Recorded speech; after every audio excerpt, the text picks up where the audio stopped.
हमारे भारत देश में जो विपक्ष पार्टियां हैं, जो भी विपक्ष में बैठे हुए लोग हैं, चाहे जितनी भी पॉलिटिकल पार्टियां हैं, खासकर कांग्रेस पार्टी और इनके जो सपोर्टर्स हैं और इनके जो सपोर्टिंग वाले पत्रकार हैं, इनका निशाना दिन रात बस एक ही चीज पर है। इनके पास बाकी कोई मुद्दा नहीं है कि मोदी को कैसे नीचे गिराना है। बस इनके पास और कोई मुद्दा नहीं है। तो मुद्दे इनके हर रोज चेंज होते हैं, लेकिन मुद्दा वही एक रहता है कि निशाना साधना है मोदी के ऊपर। चाहे जैसे अब उत्तरकाशी जो हादसा हुआ है, जो टनल में मजदूर फंसे हुए हैं, इनको निकालने की प्रक्रिया पिछले 10-15 दिनों से चल रही है और पूरी उम्मीद है कि निकल भी जाएंगे। टनल के बगल में आपने देखा कि भगवान शिव की एक प्रतिमा भी पानी की सहायता से अपने आप निकल आई है। तो जहां महादेव का आशीर्वाद हो, वहां पर मजदूरों को क्या ही नुकसान पहुंचेगा। नुकसान होना होता तो इतने 15 दिन हो गए, नुकसान हो गया होता। और ये कोई बच्चों का खेल नहीं है। बहुत सारे ऐसे लोग हैं जो कह रहे हैं कि चांद पर तो पहुंच गए चंद्रयान लेकर, लेकिन टनल से मजदूरों को नहीं निकाल पा रहे हैं। बड़े बड़े प्लेटफॉर्म, बड़े बड़े स्टेशन तो बना ले रहे हो, लेकिन मजदूरों को नहीं निकाल पा रहे हो। अब इन मूर्खों को कौन समझाए कि टनल से मजदूरों को निकालना कोई खाने का काम नहीं है। हम मानते हैं कि वहां पर जितने भी लोग फंसे हुए हैं, जो मजदूर, उनकी जिंदगी का सवाल है और उनको सुरक्षित बाहर निकालना ये सरकार का सबसे बड़ा अहम काम है और बहुत बड़ी जिम्मेदारी भी है।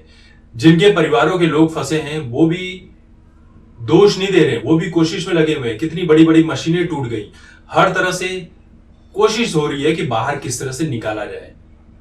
अक्षय कुमार की फिल्म आई थी ना, मिशन रानीगंज, उसमें आपने एक सीन देखा होगा कि एक औरत आती है और अक्षय कुमार को एक चांटा जड़ के निकल जाती है और कहती है कि तुम तो बातें बड़ी बड़ी करते हो और एक मजदूर नहीं निकाल पा रहे हो खदान में से। फिर बहुत सारे लोग सपोर्ट भी करते हैं अक्षय कुमार को। तो ऐसे बहुत सारे लोग हैं जिनके परिवार के लोग फंसे हैं, वो तरह तरह की सोच रख सकते हैं, लेकिन जिनके लोग नहीं फंसे हैं उनका बस एक ही काम है कि भैया जाओ, मशीन लो, धड़ाधड़ पहाड़ तोड़ो और मजदूरों को निकाल लो। उसमें रिस्क नहीं है क्या? पहाड़ टूटकर गिर पड़ा, ये तो तुम्हारा चुनावी मुद्दा हो जाएगा कि देखो बचा नहीं पाए। ये है मोदी सरकार, ये बड़ी बड़ी बातें करती है और कुछ कर नहीं पाती है। इनको मजदूरों के जान की चिंता कुछ नहीं है। इनको बस अपनी राजनीति की स्वार्थ की रोटियां सेकनी है, बस उसी की चिंता है। अब आप सोचिए कि पॉलिटिकल पार्टी जो है इस देश की, जो सरकार है, वो दिशा निर्देश दे सकती है, लेकिन वहां पर सहायता में जो दिन रात काम कर रहे हैं वो कौन से लोग लगे? अंतरराष्ट्रीय एक्सपर्ट हैं, सेना है, अर्धसैनिक बल है, एनडीआरएफ है, एसडीआरएफ है। दर्जनों टीमें वहां पर काम कर रही है। कई सारे एम्बुलेंस वहां पर खड़े हैं, कई सारे लोग खड़े हैं वहां पर। ये सारे लोग खड़े हैं क्या वहां पर टाइम पास कर रहे हैं? टाइम पास तो कर नहीं रहे हैं, वो सभी को बचा रहे हैं। टनल में पहुंचने का काम भी हो चुका है और आज शाम तक वो बाहर भी निकल आएंगे। लेकिन जो तुम्हारी गंदी राजनीति है, घटिया राजनीति है विपक्ष की, ये कभी खत्म नहीं होगी और यही वजह है कि ये हार जाते हैं। 1-2 राज्य जीत भी जाओगे, लेकिन मेन जो इलेक्शन है ना लोकसभा का, वो तो हारना ही हारना है। लेकिन जब ये लोग निकल जाएंगे तो कुछ सालों बाद फिर से कोई फिल्म बनाई जाएगी, बनाकर पैसे भी कमा लिए जाएंगे। लेकिन आज जब सपोर्ट करने की जरूरत है तो वहां पर राजनीति खेली जा रही है और ये गंदी राजनीति खेलना ही विपक्ष का सबसे बड़ा काम है, सबसे बड़ा मुद्दा है। बहुत सारे लोग कमेंट में मैं पढ़ता हूं, मोदी जी को पनौती बोल रहे हैं।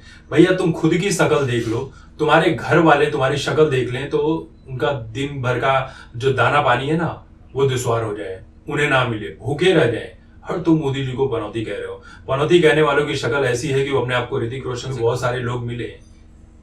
तो ये घृणित राजनीति करना ये विपक्ष का और उनके सपोर्टर का, उनके लिब्रांडो जो पत्रकार हैं, इनका ही काम है और इसी में ये लोग रहेंगे। बाकी सफलता इन्हें मिलनी नहीं है।